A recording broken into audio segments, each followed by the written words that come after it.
Foi também senador, governador, ministro, deputado federal e estadual.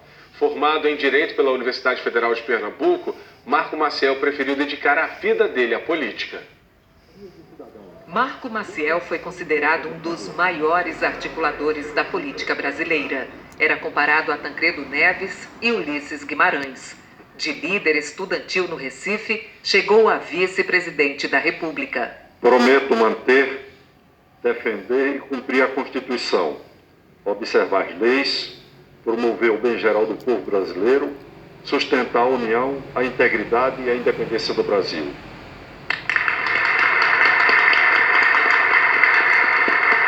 Marco Antônio de Oliveira Maciel era advogado, mas dedicou a vida dele à política. Foi deputado estadual, deputado federal, governador, senador, ministro e vice-presidente da República. Nasceu no Recife em 1940. O pai dele, José do Rego Maciel, nome do estádio do Santa Cruz, foi deputado federal e prefeito nomeado do Recife. Logo após o golpe militar de 1964, que afastou do poder o governador Miguel Arraes, Maciel assumiu o primeiro cargo público, aos 23 anos. Foi na Secretaria de Educação de Pernambuco. Os jornais da época deram destaque, na legenda da foto dele, uma frase profética: "O jovem vai longe". Em 1966, filiou-se à Arena, o partido que dava sustentação à ditadura militar, e ganhou sua primeira eleição, deputado estadual. Na eleição seguinte, Maciel foi eleito deputado federal. Começava no Congresso uma longa trajetória de articulador político nacional. Em 1976, foi eleito presidente da Câmara dos Deputados. Em abril do ano seguinte, viveu um momento de muito desgaste na carreira política. O presidente Ernesto Geisel fechou o Congresso Nacional e anunciou uma série de medidas. Suspendeu as eleições diretas para governador, marcadas para o ano seguinte, e criou também a figura do senador biônico, a ser indicado pelo presidente da República. As medidas ficaram conhecidas como o Pacote de Abril. Com governadores e uma parte dos senadores indicados pelo presidente, Marco Maciel foi escolhido por Geisel para assumir o governo de Pernambuco. Governador, como homem de Pernambuco, vai participar do seu governo? Ele vai participar não somente através de sugestões, mas também ajudando-nos a executar as obras do governo. E espero que esse apoio não me faltará.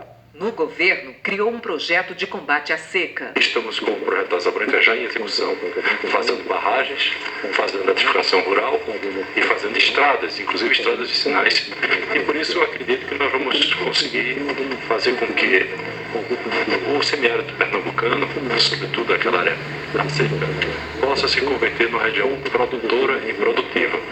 E mostrar que o semiárido, a região da seca, não é um problema, pode ser no máximo um desafio. E deu prioridade ao Porto de Suape, iniciado no governo de Heraldo Gueiros. Maciel inaugurou o escritório administrativo e foi no governo dele que um navio atracou no porto pela primeira vez. Nós vamos prosseguir com Suape.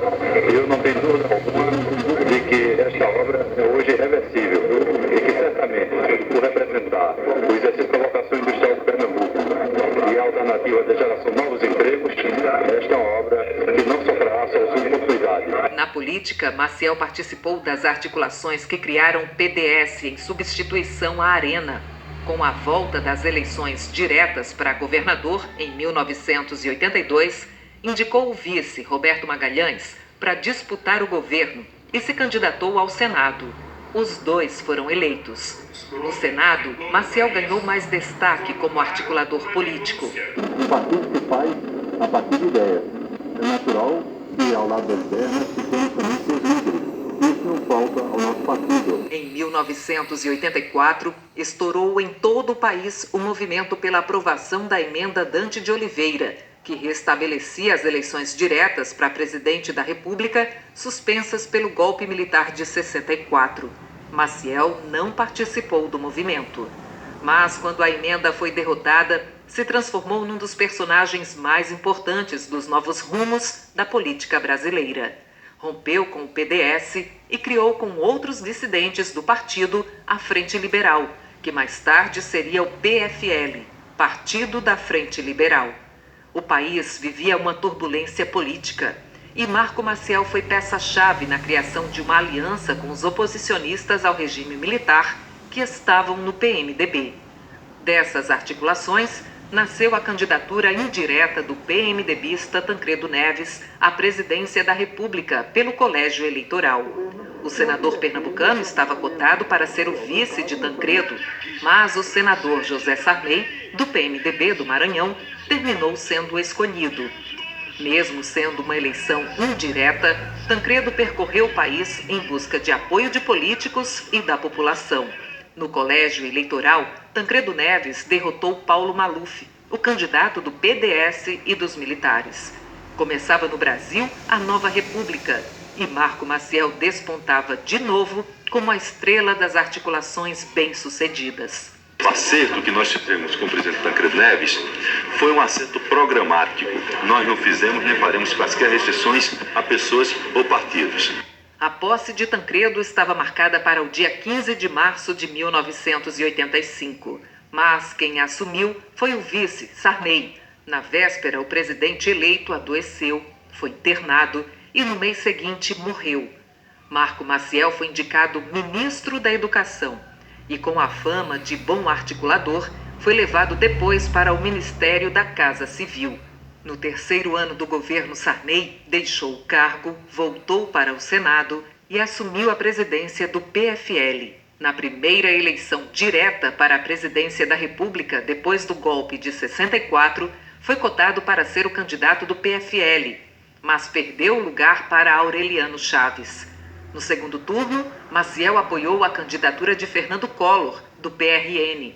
Um ano depois, ganhou a segunda eleição para senador por Pernambuco e assumiu a liderança do governo Collor. Rompeu com o governo depois das denúncias de corrupção que terminaram com o impeachment do presidente Fernando Collor. Nas eleições presidenciais de 1994, Marco Maciel foi indicado a vice na chapa de Fernando Henrique Cardoso, do PSDB, que derrotou Lula, candidato do PT. Eu tenho certeza que Pernambuco tem em Fernando Henrique a melhor proposta.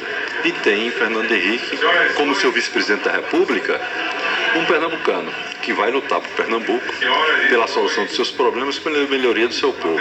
Nas eleições seguintes, foi mais uma vez eleito vice-presidente de Fernando Henrique Cardoso, na segunda disputa eleitoral contra Lula. 4 anos depois, ganhou a terceira eleição para o Senado.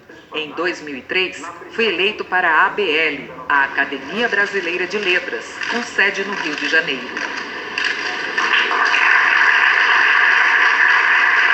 Em 2010, quando tentava o 4º mandato de senador, sofreu sua primeira derrota nas eleições de Pernambuco. Foi a última vez que Marco Maciel disputou uma eleição.